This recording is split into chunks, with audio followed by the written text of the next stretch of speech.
This copyrighted telecast may not be reproduced, retransmitted, or used in any form without the authorized written consent of NASCAR Broadcasting. NASCAR would like to thank all of our loyal fans for your continued support, and we hope you enjoyed today's broadcast. Kind of Kyle Busch. But Kyle got a tough start, didn't get off the green the way he wanted. Well, these straightaways are flat. Vince, I mean, and flat on the straightaways means it's hard to get all the power to the ground and get these things going. Got a problem down the 94, Timmy Hill, down in turn 1 and 2, just in the middle of the 2. And you know what? He's going to get that thing going. Yep. When we come back to Loudon, New Hampshire. Wide with Eric Jones, Cameron Haley, someone into the wall behind them. Hey, there's 32 to go. It's time to get moving. Well, you can tell. Yes, go time. Wide on the back straightaway. You can't do trouble. Cole Custer. I think that could have started. That could have started off turn 2. I saw a truck make contact with the outside wall. Cole only had about 30 laps on his tires. He may have had a tire rub. If he was the truck, The right side down and pull it out. if he was the truck that got into the outside wall, he may have had a bit of a tire rub there.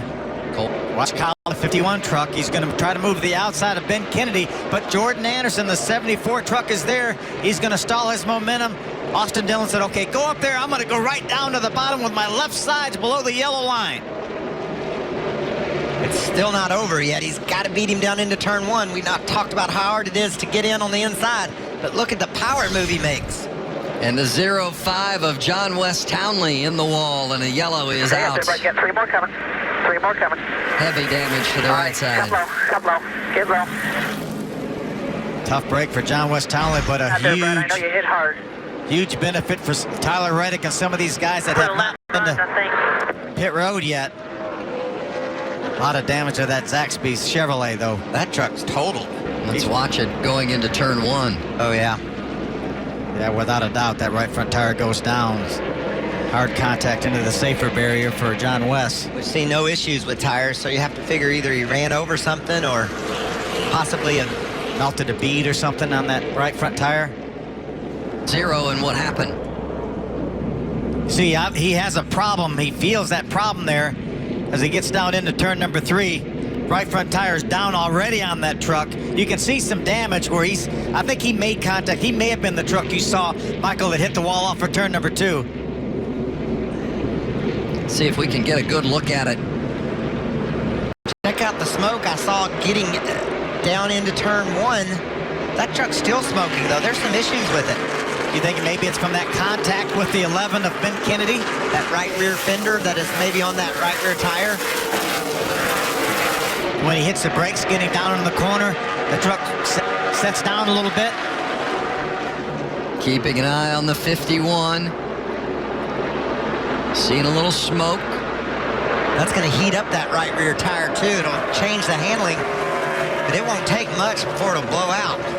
Look at that. See how shiny it is? That tire's rubbing pretty severely. Remember last week in the Sprint Cup race, Kevin Harvick had a tire rub, and that tire rub blew his tire and he crashed. Team keeping Kyle abreast. The continued rub on that right rear. And the 88 of Matt Crafton closes the gap. 3/4 of the way down the straightaway before he ever starts putting wheel in it. Kyle knows that if he comes to pit road now, that he gives up any chance of winning. Even on the caution flag, if we get a caution if he comes to pit road, he's going to lose all his track position. He's going to be out of the hunt for the win. Well, you can see that truck starting to slip around now. It looks worse on the straightaway than it does in the middle of the corner for TV. On board with Matt Crafton on the prowl, trying to get by the 51 for second place. Look at Kyle. Is Kyle up against the wall? Maybe he's trying to knock that fender around a little bit. Shippering out the front, no caution. Crafton again trying to make the move.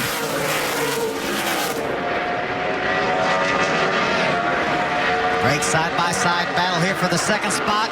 Into turn 3, Crafton gets it from Kyle Busch. Kyle trying to come back underneath. Not going to work.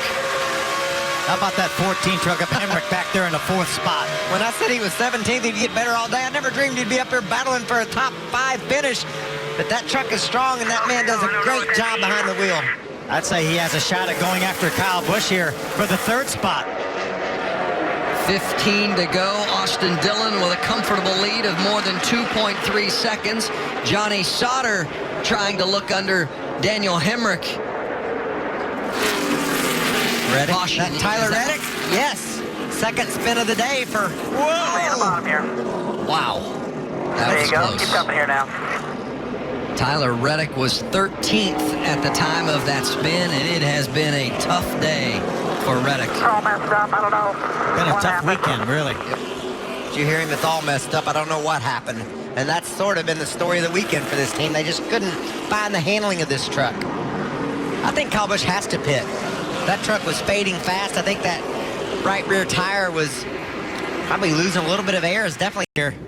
Loose off. Just got loose, just got in the throttle and got loose as he got up onto the straightaway. He's going to make contact with the inside safer barrier. And the reason why it hasn't been disastrous, and watch this, Ruben Pardo barely sneaks to the inside. The reason, or excuse me, that's Jennifer Jo Cobb. They possibly pull off some magic here at the Magic Mile in these final 10 laps. The restart with Austin Dillon and Matt Crafton in the front. Way better for Crafton that time, way better. He did his job, and he got a big push from his teammate, Johnny Sauter, but Austin Dillon hard down in the corner. He slides up the hill. Is that going to open up the door for Johnny Sauter? How about Crafton on the outside? Sauter looking, trying to make it 3 wide. Is he going to be able to get there? No, tucks in back behind. Austin Dillon into turn 3. Austin's truck has been so good getting in the corner this entire race. Look at Kyle coming on the outside in that yellow truck. Kyle Busch had to pit when that right rear tire was in trouble. See our leaders on the left side of the screen. Oh, Looks like Terrio might have gotten into Kyle a little bit there, trying to avoid it. I think Kyle Busch is going to run out of laps. We've got 8 to go. Terrio drives it hard down in the corner. Kyle's going to fight back on the high side. He's got Eric Jones right in front of Terrio. Austin Dillon leads Matt Crafton, Johnny Sauter all chasing. Kyle Busch trying to come from deep in the pack in the final laps. he's made it up to 9th. We're out along with Austin Terrio. He's in the 8th spot. Just ahead of him is Eric Jones. And John Hunter Nemechek, that 8 truck right now running in the 6th spot. Timothy Peters was able to get by Daniel Hemrick for the 4th spot on that restart. If you're Kyle Busch and you get to the bumper of Eric Jones, do you pass Jones? Jones is his driver racing for the championship. That 1 spot, again, that 1 point could make a difference. No, you don't pass him. If it was for the win, that might be different. We know how bad Kyle wants to win, but not for that spot back there, I don't think. He can't get around Terrio now, so that's not going to be an issue. He rides behind the 29 truck. John Hunter Nemechek in the 8. The 14 is Daniel Hemrick. That is for 5th. John Hunter dives down in the corner and swipes that spot away. What a strong finish to this race for Nemechek. He won a week ago at Chicagoland, and he's got himself a top 5 working right now. Eric Jones now, that 4 truck right behind Hemrick. Look at the advantage that Austin Dillon's been able to stretch out on that 4th place battle. He's got a pretty good gap over Crafton as well. Strong 33 truck this weekend. He won both practices. He was the fastest in all rounds of qualifying, and now he's leading here late in New Hampshire. And what he wants now is go green. The rest of this race here doesn't want to have to do another restart. Try to get GMS in the victory lane for the first time in their young career. Crafton, Sauters, Peters, 2, 3, and 4. Man, you got to want to hug Junior Joyner after that pep talk he gave Matt Crafton. Yes, you can, and you will And get he a great did. restart, and he did, nearly grabbing the lead away from Dillon as they raced down the back straightaway. There's 2 parts to a restart. It's getting through the gears good and then running as fast as you can for that first lap, and that's exactly what those 2 drivers did, and it was a great battle. Austin Dillon coming through 3 and 4 with Crafton in pursuit. 2 to go at the line. Eric Jones, your points leader, is running back in 7th. So Matt Crafton going to get some points as these two battle. That's John Hunter Nemechek, a nice save as he tried to make the move on Peters. It might cost him 5th spot, though. Look at this big run Hemrick's got. John Hunter's trying to make that truck wide, trying to block him. The white flag is out for Austin Dillon. And Kyle, he is not going to stop racing. Whoa. Going to the end. Dalton Sargent gets by in that 5 truck, puts him up in the top 10. This is a picture-perfect day for that driver, Austin Dillon. What a performance he's had in this truck this weekend. He's been the fastest all weekend. He's won 6 times in the Truck Series before, and he is getting a win at New Hampshire today. Race number 500 goes to Austin Dillon.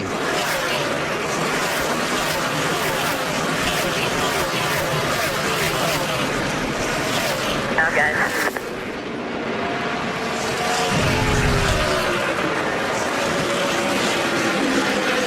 Looks like they...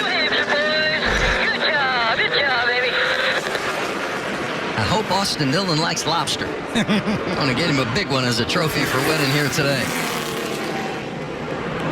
They came here to look like on a mission. And as Michael said, he led absolutely everything that he could lead this weekend. And he's going to victory lane. The 7th career win in the Camping World Truck Series. And I believe it's the first win for crew chief Shane Huffman. So congratulations to Shane getting win number 1. He'll remember this one forever. Well, it was a tough battle. That's the 12th win for Austin Dillon between the Xfinity Series and the Truck Series. And he's creeping ever closer to driving into victory lane in the Cup Series, too. That 3 car's been fast week in and week out. I wouldn't be surprised to see Austin Dillon win a race for much longer. He was top 10 in the 2 practices today. That's a legit burnout, too. Burning it down in the 33, Austin Dillon. We're going to be good for mosquitoes here. Bob, if you ever wonder how tough Goodyear tires are, just look at that. Can you believe that? He's going to blow them out, I'm sure. But, man, it's going to take a lot of punishment before it happens. And the fans are loving it here on the front stretch. There they go. He's down to the wheel now. We finally busted that left rear off there.